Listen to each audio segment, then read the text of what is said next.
Okay, good morning everybody. I will probably have a seat here and do the presentation while I'm sitting. Don't get this as being I'm impolite, but that way I can press space whenever I need the next slide. No, it's okay, I will do that. So, good morning again, and thank you for inviting me to this wonderful World Hemp Congress in Indaba, Slovenia. You will basically have the pleasure to see me at least 2 times today. First of all, representing the European Industrial Hemp Association, me being a board member since last year. And after that, I will represent my own company, bringing you some information on new data on the North American and the European hemp seed market. And if you stay long enough this afternoon or this evening, you will most likely have the pleasure to meet me also privately, just as a person.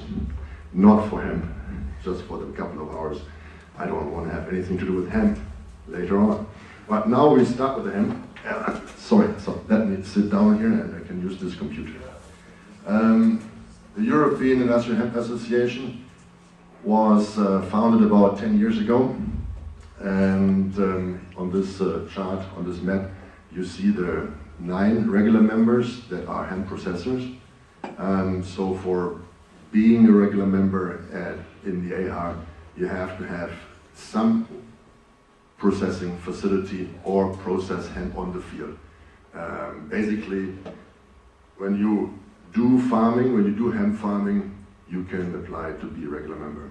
And then there are also 80 associate members from 31 countries. But to be totally honest, I think this data is not very accurate anymore, because from the last conference we just had in May, we had a very high interest on new regular members and also associate members.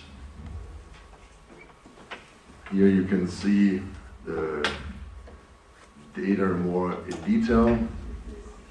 The membership increased very strongly in the last year.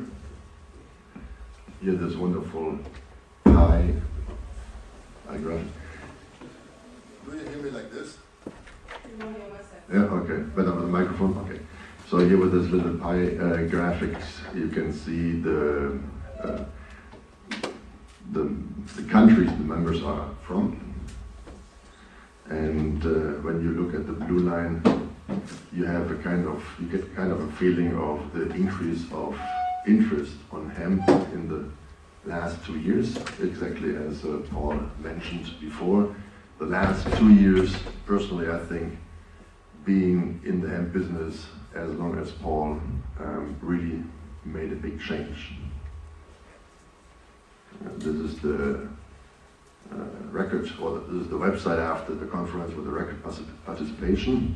200 participants from 39 countries have been in Hürth, which is close to Cologne, in 2014, in May.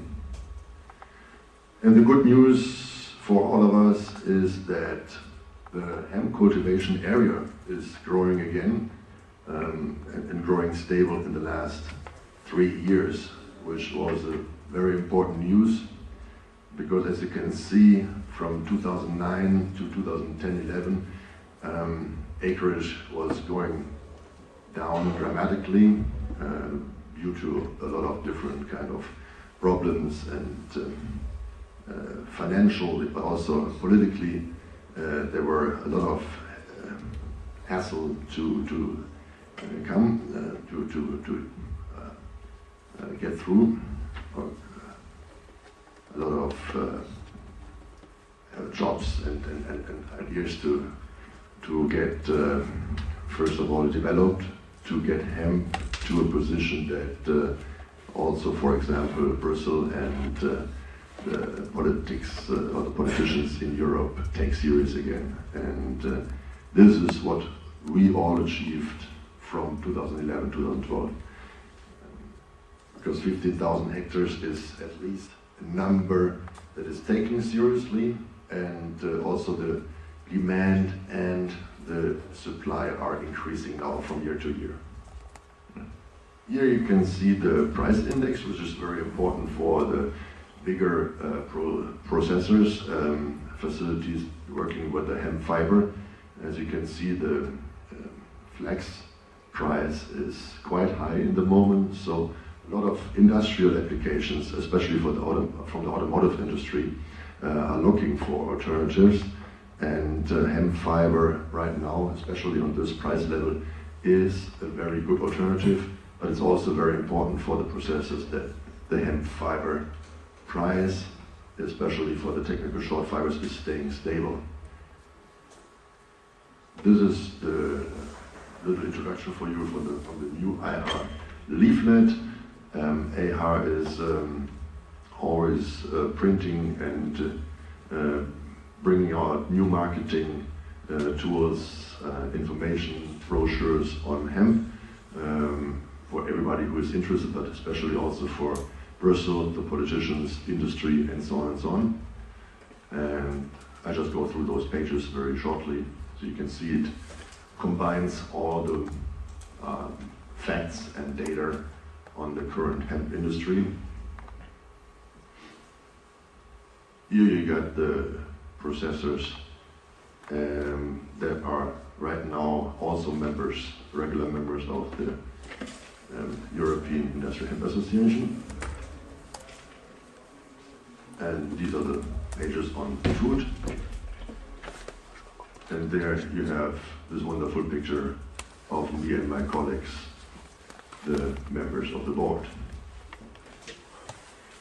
Just shortly, I want to give you a little overview on the activities of EIHA that were just proposed but also voted for on the last conference. You can see here that the main point, and of course one of the most important, is the lobbying in Brussels.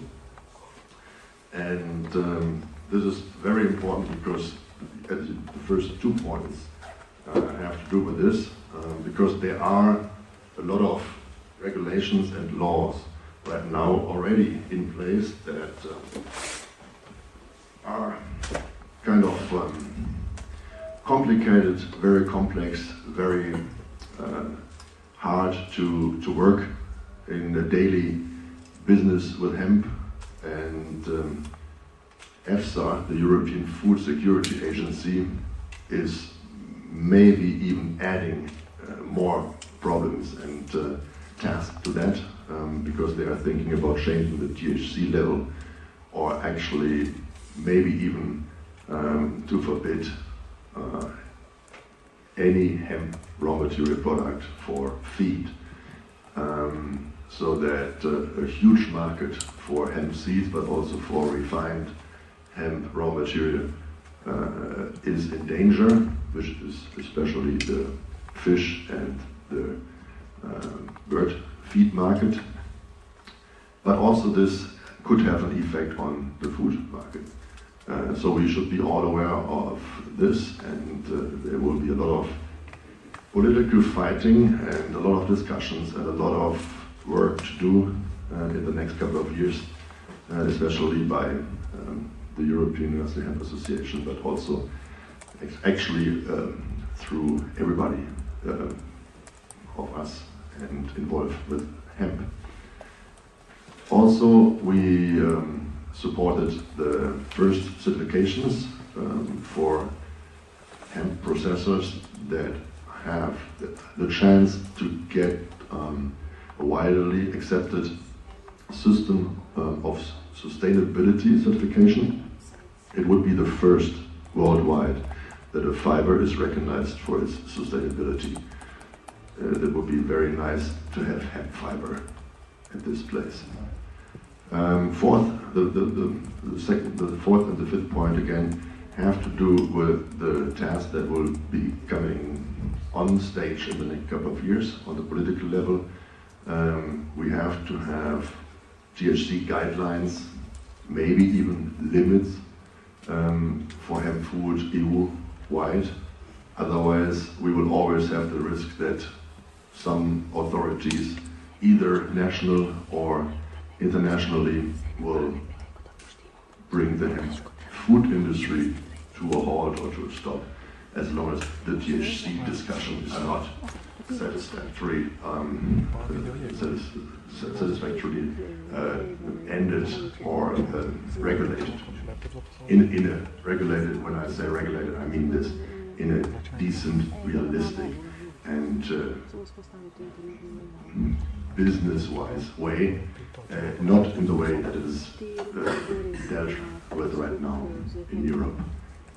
And also we should have a quality label and guidelines for hemp seeds, so that everybody who is growing and farming hemp, but also everybody who is buying the hemp seeds and processing the hemp seeds, has some kind of overview and summary on what quality needs to be taken care of and what measures have to be taken to achieve this quality. Also, there is another leaflet planned for the carbon footprint and sustainability of natural fibers, including hemp, which is very important for the automotive industry, because they always have to have different sources. They will never, ever rely on just one fiber, for example, hemp or sisal, whatever. So, but they're looking for different options, and for them, hemp is quite interesting, not only because of the low price compared to flax right now, but also because they have to use sustainable and renewable materials in the car production.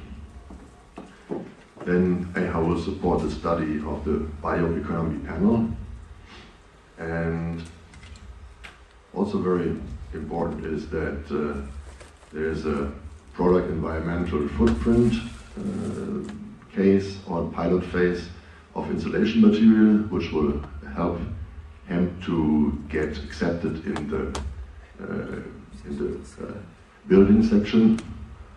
And of course, last but not least, the cooperation with World Hemp Congress. Slovenia was just voted for on the last conference. What are the benefits for EIHA members? Well, first of all, regular members are featured in the leaflet, but for everybody it is very, very interesting to know that all questions and requests from the industry are getting forwarded to all EIHA members by email, so that whoever needs any help or has questions has a good chance to get those answered. And all former and future presentations, reports, and documents can be downloaded on the EIHA database. So basically, getting back to what Paul just said in his introduction, the becoming EIHA members is also a political statement. It helps the hemp industry to grow. It helps lobbying. As more people are in the association, the more serious Brussels will take this association as a partner and as the association that Brussels has to talk with and should take care of.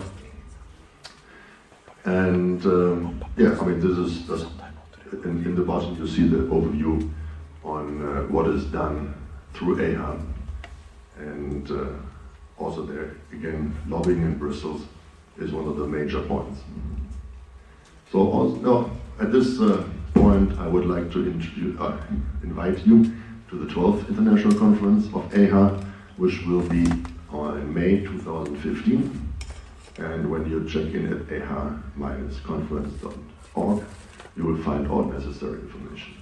If you need any, if you have any other questions regarding this conference, or how to get a member, or how to register for the next conference, you can ask me, of course, and I will have a couple of business cards from the EIHA with me, so you also have my contact details on those.